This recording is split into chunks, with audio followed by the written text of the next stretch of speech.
যুদ্ধ শুরুর পর পুতিন ট্রাম্পের প্রথম ফোন আলাপ। ইরানের সাথে যুদ্ধ পরিস্থিতির মাঝে প্রায় 1 ঘন্টা ফোনে কথা বলেছেন মার্কিন প্রেসিডেন্ট ডোনাল্ড ট্রাম্প ও রাশিয়ার প্রেসিডেন্ট ভ্লাদিমির পুতিন। ক্রেমলিন জানিয়েছে মঙ্গলবার দীর্ঘ এই ফোন আলাপের মূল বিষয় ছিল মধ্যপ্রাচ্য সংকট ও ইউক্রেন যুদ্ধ।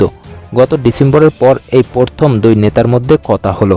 পুতিনের কূটনৈতিক পরামর্শক ইউরি উশাকোভ জানান, ইরান যুদ্ধ নিয়ে দ্রুত একটি রাজনৈতিক ও কূটনৈতিক সমাধানে পৌঁছাতে ট্রাম্পের প্রতি আহ্বান জানিয়েছেন রুশ প্রেসিডেন্ট।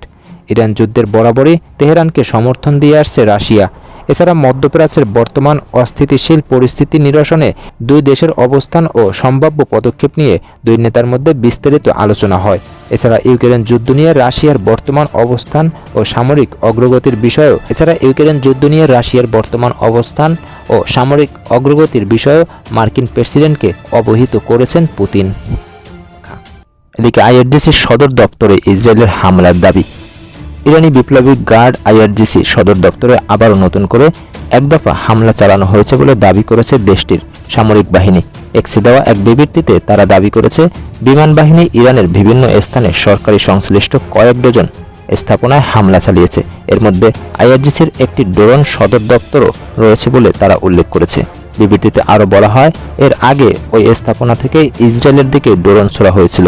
সেখানে হামলার জন্য প্রস্তুত আরও কিছু ড্রোনও রাখা ছিল। সামরিক বাহিনী আরও জানায়, সর্বশেষ অভিযানে ড্রোন সংরক্ষণাগার ও কয়েকটি আকাশ প্রতিরক্ষা ব্যবস্থাকেও লক্ষ্য করে হামলা করা হয়েছে।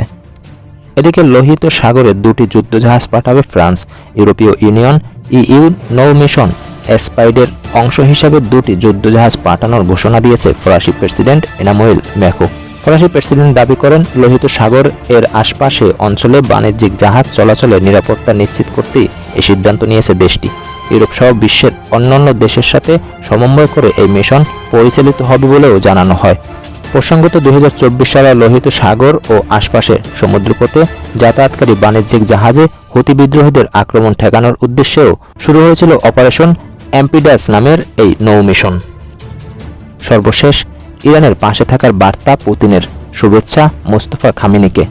আয়াতুল্লাহ আলী খামেনির ছেলে ইরানের নতুন সর্বোচ্চ নেতা মোস্তফা খামেনিকে অটল সমর্থনের প্রতিশ্রুতি দিয়েছেন রাশিয়ার প্রেসিডেন্ট ভ্লাদিমির পুতিন।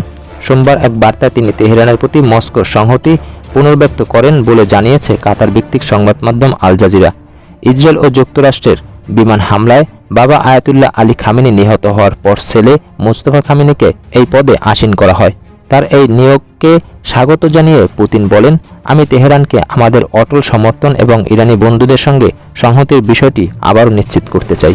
রুশ প্রেসিডেন্ট বলেন, তিনি আত্মবিশ্বাসী যে মোস্তফা খামেনি তার বাবার কাজ সম্মানের সাথে এগিয়ে নিয়ে যাবেন এবং কঠিন পরিস্থিতির মুখে ইরানি জনগণকে ঐক্যবদ্ধ রাখবেন। এদিকে মোস্তফা খামেনির অধীনে ইরান প্রথম দফায় ইসরায়েলের দিকে ক্ষেপণাস্ত্র নিক্ষেপ করেছে বলে জানিয়েছে ব্রিটিশ সংবাদ মাধ্যম বিবিসি।